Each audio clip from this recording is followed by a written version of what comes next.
Hello, welcome to Sakhi matchings Guntur. ఈరోజు ఇంకొక special video అండి. వచ్చేసి పెట్టుబడులకి గిఫ్ట్ పర్పస్ యూస్ చేసే బ్లౌజ్ పీసెస్ అండి. ఇవన్నీ కూడా వేరియస్ వెరైటీస్ ఉన్నాయి, ఒక్కొక్కటి చూపిస్తాను.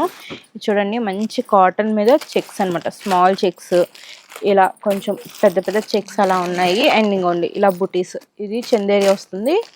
అండ్ ఇది ఒక టైప్ ఆఫ్ చెక్స్ అండి. ఇవన్నీ కూడా ప్యూర్ కాటన్స్ అనమాట. మనం ఇచ్చినా కూడా వాళ్ళు వేర్ చేసేలాగా స్టిచ్ చేయించుకొని వేసుకునేలాగా ఉంటాయి. అండ్ ఇది వచ్చేసి రా సిల్క్ మీద మంచి వీవింగ్ బుటీస్ అండి. అండ్ ఇది వచ్చేసి ఇక్కత్ పోచంపల్లి, తెలుసు కదండి. ఇవన్నీ కలర్స్ అవైలబుల్, శాంపిల్స్ కోసం చూపించాను, ఇంకా చాలా ఉన్నాయండి. బల్క్లో ఆర్డర్స్ కూడా తీసుకుంటాము. అండ్ ఇది వచ్చేసి రా సిల్క్ మీద ఇలా ప్రింట్స్ వస్తాయి. చూడండి, ఇవన్నీ కూడా మంచి మంచి కలర్స్ అవైలబుల్గా ఉన్నాయి. అండ్ బ్లాక్ వైట్ లేకుండా చూసుకొని ఇస్తాము. చూడండి, నచ్చినట్లయితే కాంటాక్ట్ అవ్వండి. అండ్ స్టార్టింగ్ ప్రైస్ 100 నుంచి స్టార్ట్ అవుతాయండి. చూడండి, నచ్చినట్లయితే కాంటాక్ట్ అవ్వండి. పేజ్ ఫాలో అండ్ అప్డేట్స్ వస్తూ ఉంటాయి. Thank you.